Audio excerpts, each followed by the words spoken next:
Hey, what it do, guys? It's your boy E2 Blue coming back again. And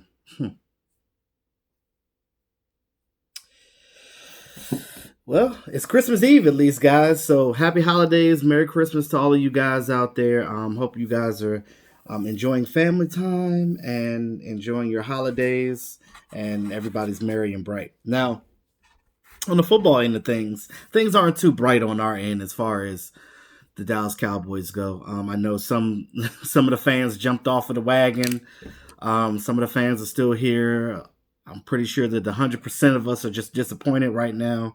Um, but as a vlogger, as a YouTuber, as a Dallas Cowboy lover, regardless of the situation, I'm still going to be here. So if you guys are around, I'm still here. But I did want to talk about a couple of things, get some things off my chest. Those of you guys that seen my last live stream after the game, we were all highly upset about the game. And not just the game, but just the season in general. This team has just been a disappointment, and I feel like right now we're the laughing stock of the league. And for a team to even be only having 7 wins, right? You look at this team and you're like, wow. You look at all the disappointment, the twice having dropping 3 game losing streaks, losing to teams that you shouldn't have. Yeah, you won all your well, you didn't win all your division games because you lost against the Eagles. So I mean, the only chance you got to make the playoffs right now is if the Eagles lose to the Giants. So basically, your season ends on the arms.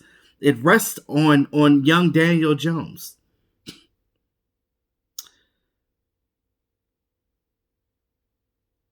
So as people would say, Daniel Jones, bring him home.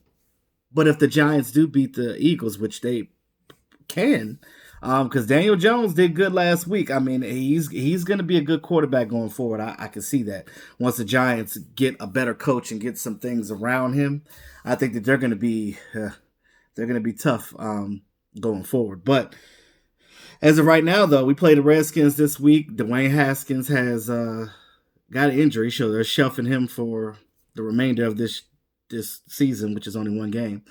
Uh, I think we're going to see Case Keenum now. It's no guarantee that we're going to beat the Redskins either. So the path to the playoffs right now is we got to beat the Redskins, and the Eagles got to lose to the Giants. And this is what we talked about before. You didn't want this to come down to this situation where you had to have your fate is on another team, because again, these teams will let you down. You have to control your own destiny. Cowboys did not control their own destiny. It's almost like they were handed a plate of cookies, right? Free cookies, Cowboys. Oh, no, I don't want it. You don't want it. These fresh baked soft cookies, you don't want them. That's how they were handed the division. Our division is a laughing stock right now. You had we could have clinched this thing long time ago if they would have just handled their business, but they did not. And this all relies on coaching. Now, I will say the players didn't execute, but a lot of times the players' execution comes from the fact of lack of coaching and with a lame duck coach. Sometimes I just feel like they just gave up out there. You look at some of these plays and you see the guys on the defense are just standing around while somebody's tackling the player. On offense, they're not catching the ball. I heard Jesse Holly say that he's starting to think that what they said about Amari Cooper in Oakland is true, that when they're winning, he's a team player, and when they're losing, he checks out. Well, I don't know what the situation was, and I don't know if he's right or not. He could be right. Who knows? But he knows more than I do because he played for the team. But I will say this. I don't understand why it came out that they said that Amari Cooper he was healthy. Amari Cooper not healthy? You could tell that he's not. He's been dealing with that injury the whole season. And when you're not able to rest your injuries, they're going to continue to hinder you.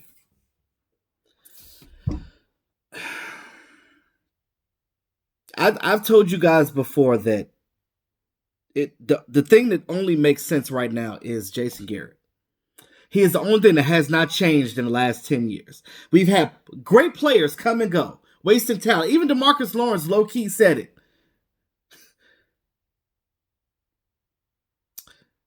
You got a lot of talent, but you don't have true leadership. He basically said that in a nutshell when they asked him what the problems was with this season.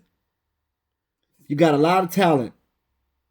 And you can't say that it's lack of chemistry because these players love each other. You see how they hang out with each other outside of football. You got a lame duck coach that, like, all he does is he just implements his game plan and his philosophy, but I don't see him interacting with these guys during the game like other coaches do.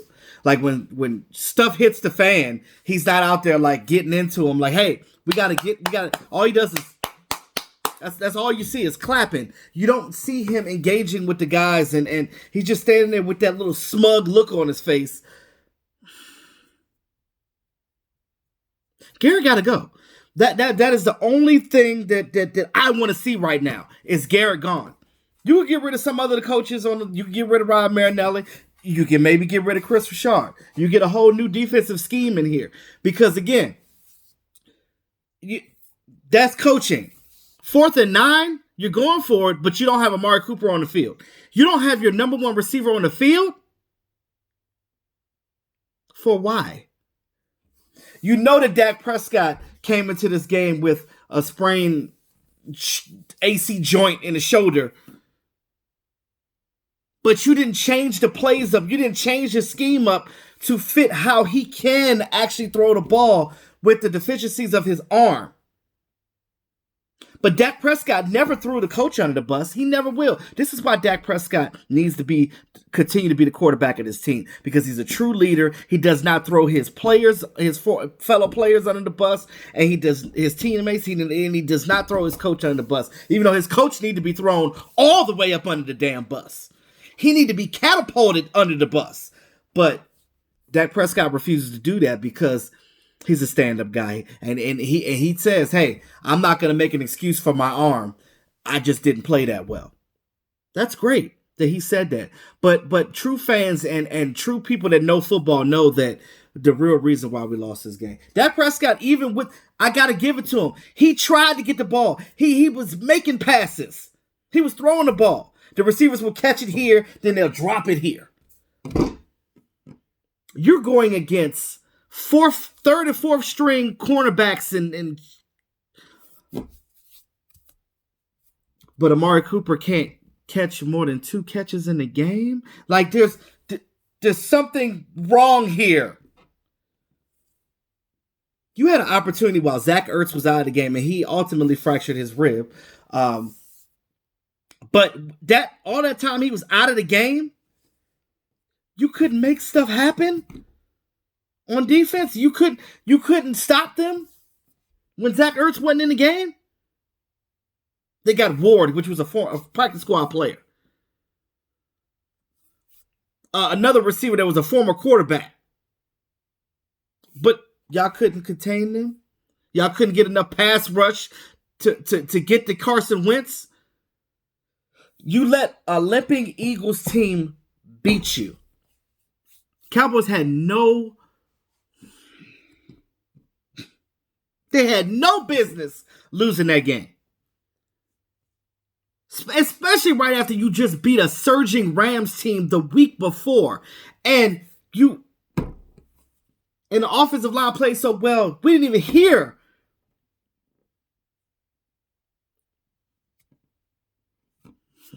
from Aaron Donald. We did not hear from him. So, as we talk about this team going forward, nobody knows what this team is right now. You know, our identity was a big running team, but as Jason Garrett says, we're just going to keep running the ball into the ground. Basically, that's what you're saying. We're just going to keep running into a brick wall until something happens. We don't scheme right. Even Rob Marinelli, I don't know what they're doing on defense either, because they take some blame too. Because you look at these plays and you look at how they're lining up sometimes. Why are you lining your guys up like that? You got big gaps in the middle. It is goal line situation. Carson Wentz's goal line. You know they're going to run the ball. it's a big ass gap up the middle. Y'all lining up like y'all in a 3-4 defense when we're a 4-3 defense. Why is there a gap in the middle there? Why is there... I just... Guys, I don't get it. You know, and I try to sit here and I try to do my research. I try to go back and watch these games. I try to rationalize the situation, but it's still not making any damn sense. You know, during the season, the players are not going to say what the true problem is, but D-Law just said it. They tired of the coaching too. Amari Cooper, he said it too, low-key. Tired of the scheme. The scheme is dead. We need a coach that's going to come in here with some fresh ideas that's going to bring things to life. Dak Prescott is much better than you guys think he is. Those of you that think Dak is booty or whatever childish shit that y'all say, Dak Prescott has tried his best to do things. Now, does Dak Prescott play perfect? No. No quarterback does. Dak Prescott is not elite, but he's definitely a franchise. He's good enough to be the franchise quarterback of this team. And his offensive line love him. Nobody on his team says anything. None of his teammates have anything negative to say about him. And you could tell that it's genuine when they say it. You know how some players say in an interview they'll give somebody a compliment, but it'll be kind of backhanded? There's no backhanded compliments with Dak. They love Dak. And they ride for Dak. So at the end of the day, these players play for each other, but they're just tired of the coaching. You got to get rid of Garrett. Jerry Jones got to do it. And Jerry Jones got to stop intervening with shit. Take the GM title off of yourself, sir. Go to be a regular owner. Jerry Jones, you want to win? You want to go to another Super Bowl before you die? Because you're, 77 years old at this point? The window is closing on yourself faster than it is the players, Jerry Jones. And I'm talking to you, Jerry. I like Jerry, but Jerry got some ways. You know what I'm saying? I understand he older, and I don't know if he getting senile. I don't know what the situation is with Jerry, but Jerry got to realize, you know, he learned his stuff from Al Davis, and rest in peace, Al Davis, but Al Davis wasn't right. He wasn't always right. Al Davis made a lot of mistakes, and he's doing the same things that Al Davis did when he was the owner of the Raiders. So he learned how to be an owner from Al Davis because they were tight like that. But you got to get off of that, Jerry Jones. You got to do something different. You have to understand that you have to let your staff, the only way that we're going to get a good coach in here is if that coach is allowed to have his people in. Now, granted, I do like Kellen Moore. I do like Mark Colombo. I want them to stay in their respective positions. I do want them to stay in their respective positions. But the thing about it is I just feel like they need to work something out with that. They need to figure that out. Something has to change. And for your season to go like this with all this talent doesn't make sense. Jason Garrett has been here for 10 plus years, the longest tenured coach that ain't won nothing. Every other coach that's been a coach for a team in the league that's been there this long has either gone to a Super Bowl or won a Super Bowl. We ain't even made it to the NFC title game with Jason Garrett. We got a lot of mediocre 8-8 seasons. You got a few 13-3s, one 12-4. You got 11-6, but 10-6, 11-5. What you gonna do? Something's got to give, y'all, and we got to make changes. Jerry got to do better. He's got to change the way that he runs this team. All I need you to do is sign the damn checks. That's all I need you to do. Just sit back, shut up. I don't need you talking on 105 The Fan. That's it. Don't talk. You can let Stephen Jones, you can let your son do it because he's more of a GM type anyway.